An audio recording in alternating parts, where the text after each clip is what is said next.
దేవునికి స్తోత్రం. Praise the Lord. వింటున్న ప్రతి ఒక్కరికి ధన్యవాదాలు.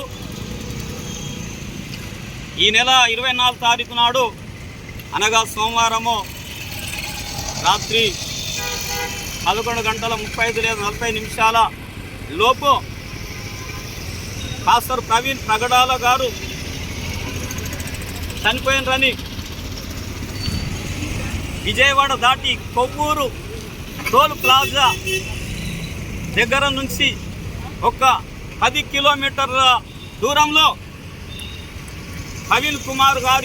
ప్రవీణ్ ప్రగడాల గారు చనిపోయినరని శవమును చాలా కొట్టి గాయాలు పరిచి శవమును కింద పడేసి ఆ శవం మీద ఆయన బైకును పండబెట్టి దుప్పటి కప్పినట్టు పండబెట్టి మరి ఇది హత్య కేసును ఇది యాక్సిడెంట్ అని మరి అనేకులు మరి మాట్లాడటము జరుగుతుంది.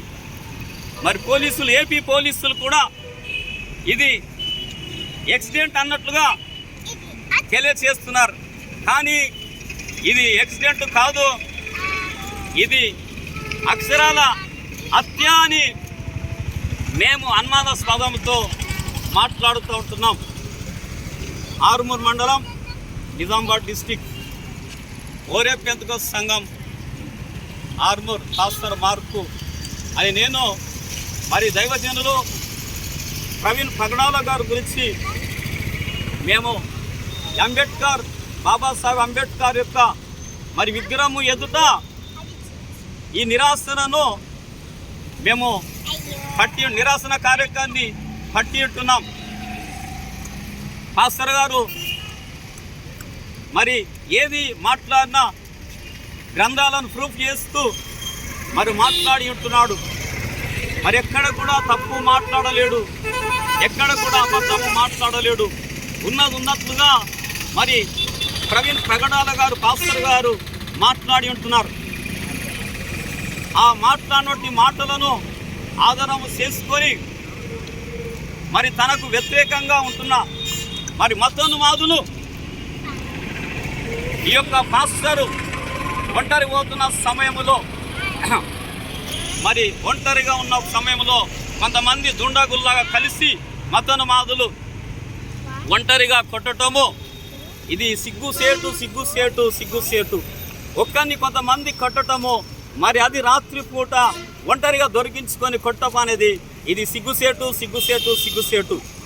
నిజంగా మీరు ఒక వ్యక్తులే అయితే, నిజంగా మీరు మంచి వాళ్ళే అయితే ఆయనతో డిబేట్లో మాట్లాడి ఆయన తప్పులు లేదో మీరు నిలదీసేది ఉండే. డిబేట్లో మీకు శాతగాక, డిబేట్లో మీకు మాట్లాడే వాక్శక్తి లేక మీరు డిబేట్లో మాట్లాడడానికి మరి దద్దమ్మలు కాబట్టి మీకు ఆయన దగ్గర మాట్లాడే శక్తి మరి లేదు కాబట్టి మీరు దొంగ చాటున దెబ్బ కొట్టి ఉంటున్నారు. మీరు ప్రవీణ్ గారిని ఒక్కరిని చంపేసినంత మాత్రాన క్రైస్తవత్వము చనిపోలేదు. ఒక్క ప్రవీణ్ పోతే 1000 మంది మేము లేస్తుంటున్నాము. ఖబర్దార్, 1000 మంది ప్రవీణులు లేస్తున్నారు. ఆయన అభిమానులంగా ఆయన యొక్క మరి వాక్యము విని ఆయనతో నడిచిన వాళ్ళము మరి స్త్రీలు పురుషులము ఒక 1000 మందిని ఎక్కడంటే అక్కడ లేస్తూ ఉంటున్నాం.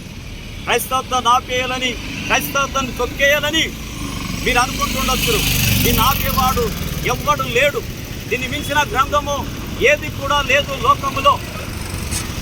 దీన్ని ఎవ్వడు కూడా టచ్ చేసిండనుకో వానికే నష్టం ఎప్పటికే. కానీ దీన్ని జోలికి వచ్చినోడు ఎప్పుడూ బతికి బట్ట కట్టడు.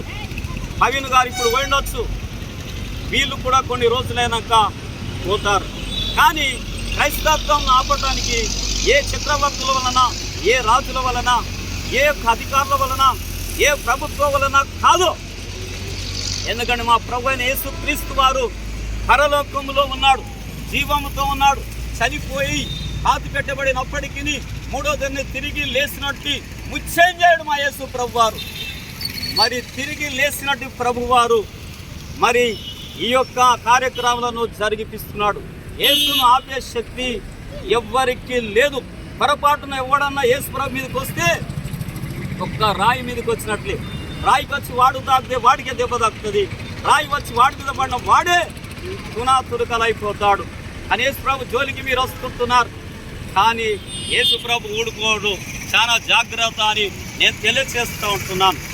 ఇది హత్య కేసు, యాక్సిడెంట్ కాదు. పాస్టర్ ప్రవీణ్ పగడాలను చంపేసిండ్రు, హత్య వలన చనిపోయిండు ఆయన.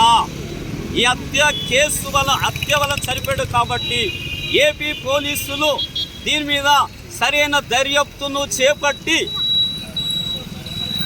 అక్కడ నేరస్తులు ఎవరైతే ఉన్నారో హత్య చేసిన వాళ్ళను ఖచ్చితంగా మీరు వారిపైన చర్య తీసుకొని మీరు చట్ట రీత్యాలో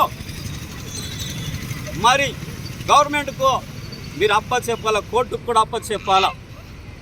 చట్ట పరిధిలోనికి వారిని తీసుకోవాలా, చట్టకు కట్టడిలోనికి వారిని తీసుకొని వారికి తగినటువంటి శిక్షకు వారిని పంపించాలని మేము ఏపీ పోలీసులతో మేము కోరుతూ ఉంటున్నాం.